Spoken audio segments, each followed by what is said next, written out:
Todos conocemos el fenómeno de las noticias falsas. Ha sido un tema recurrente desde el aumento de las redes sociales. Pero, ¿qué tal si te dijera que las noticias falsas siempre han existido y que muy a menudo se fabrican fechas y eventos para servir a una determinada narrativa política? Esto sigue siendo hecho hoy y siempre ha sido hecho por la gente en el poder. Y un caso así es la famosa historia de la caída de Roma en el año 476 después de Cristo.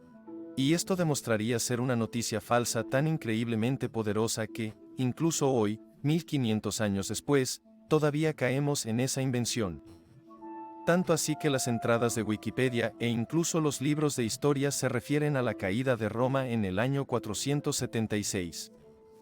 Pero ¿cómo y por qué fue fabricado? Cuando el último emperador romano occidental, Romulus Segastes, fue depuesto el 4 de septiembre de 476 después de Cristo por el jefe germánico Urbacar, un gobernante sin poder fue depuesto y el general bárbaro ahora gobernaba directamente sobre Italia.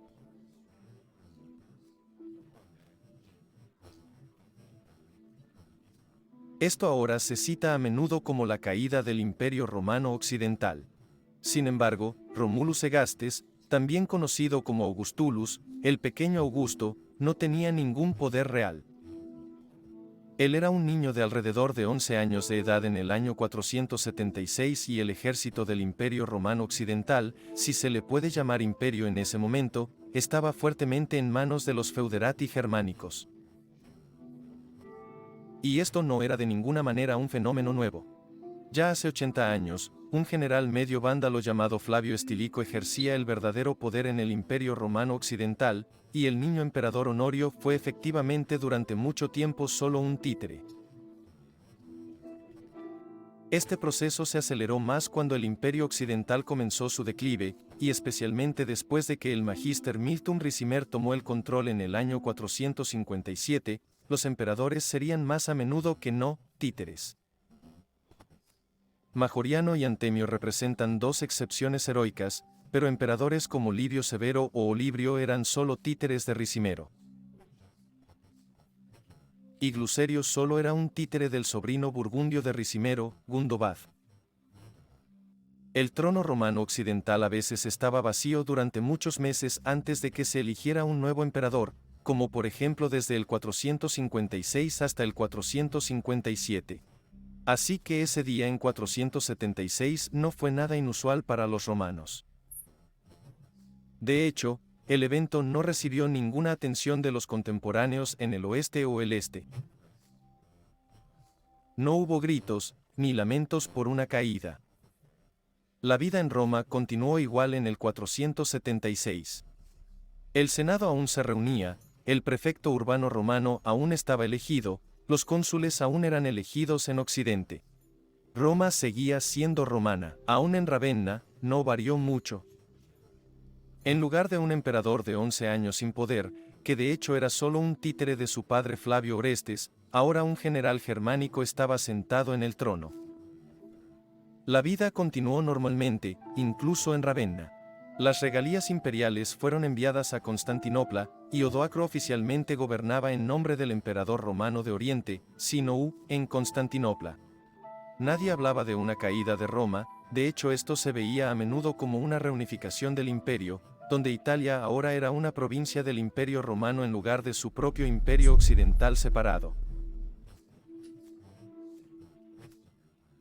Cuando Teodorico llegó a Italia por orden de Zenón mismo, derrocó a Odoacro después de algunos años de guerra, y así nació el reino ostrogodo en 493.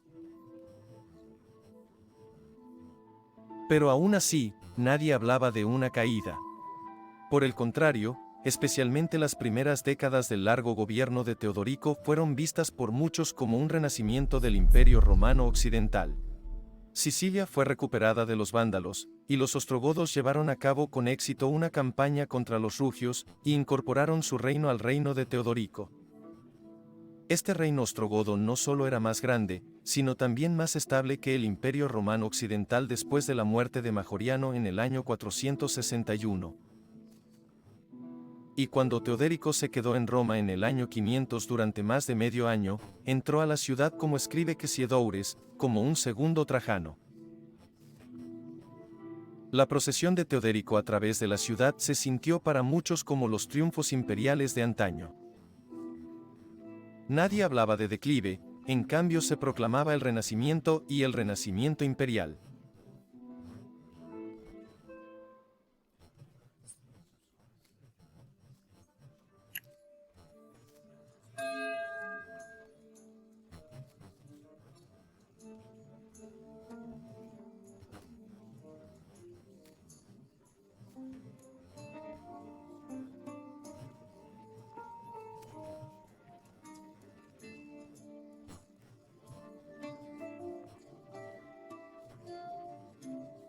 Lamentablemente, requiero tu apoyo financiero vía Patreon o membresía de YouTube, aunque me cueste admitirlo.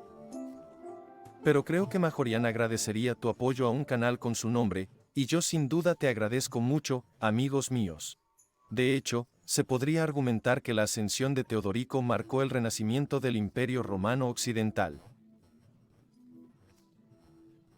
Después de 510, Teodorico reinó efectivamente sobre el reino visigodo como regente de su nieto infante Amalarico. Esto fue visto por muchos como el resurgimiento de un nuevo imperio romano occidental. Teodorico se presentó a sí mismo a la manera de los antiguos emperadores romanos y preservó meticulosamente las antiguas tradiciones y leyes romanas. Asignó ingresos tributarios para restaurar y proteger antiguos edificios imperiales romanos. Él emitió monedas de calidad notablemente superior a las de las últimas décadas del Imperio Romano Occidental, pareciendo como un emperador romano occidental, excepto por la barba, que era claramente germánica, con el fin de subrayar las paralelas con la antigua Roma, pero también para mantener alguna identidad germánica. Los senadores romanos Magnus Aurelius Caesiodorus Seneter y Anicius Manlius Severinus Boetius de la antigua familia aristocrática romana de los Anici fueron estadistas en Roma bajo el gobierno de Teodorico, tratándolo en todos los sentidos y cuentas como un emperador romano occidental. Boetius incluso ocupó el antiguo puesto de cónsul en 510. Casiodoro nos da cuentas detalladas del sorprendentemente buen estado de la ciudad de Roma en el principio del siglo VI, hablé de eso en este video aquí. Pero luego después de 520, las relaciones entre el este y el oeste comenzaron a empeorar. Teodorico ejecutó a Boecio en 524 por motivos de traición. Al ser miembro de la antigua familia Anici, los Anici orientales romanos estaban indignados. Las tensiones comenzaron a aumentar entre el Imperio Romano del Este y este nuevo Imperio Romano del Oeste bajo el gobierno germánico. Es en ese momento que Marcellinus Coumes introduciría por primera vez el concepto de la caída de Roma en el año 476. Él era un cronista latino del Imperio Romano de Oriente que pasó la mayor parte de su vida en la corte de Constantinopla. Justiniano, el ambicioso emperador del Imperio Romano del Este, buscaba justificación para invadir el oeste. Así que Marcellinus Coumes le dio uno, a saber, que el oeste había sido tomado por bárbaros en el año 476 y que el Imperio Romano había muerto en ese año. Es en su trabajo Annals donde podemos leer por primera vez acerca de la caída de Roma en ese año. Esta nueva perspectiva legitimó las acciones militares contra el occidente, ya que ahora de repente los romanos que vivían en el occidente ya no formaban parte de un nuevo resurgimiento del Imperio Romano Occidental de regla germánica, sino que eran sujetos a una toma de control hostil de bárbaros que se retrataban como suprimiendo brutalmente a la población romana nativa. Fue un error de Teodoro ejecutar a Boecio y otros como Mimo Símaco, ya que eso daría a los escritores del Imperio Romano Oriental un tema poderoso para usar como propaganda.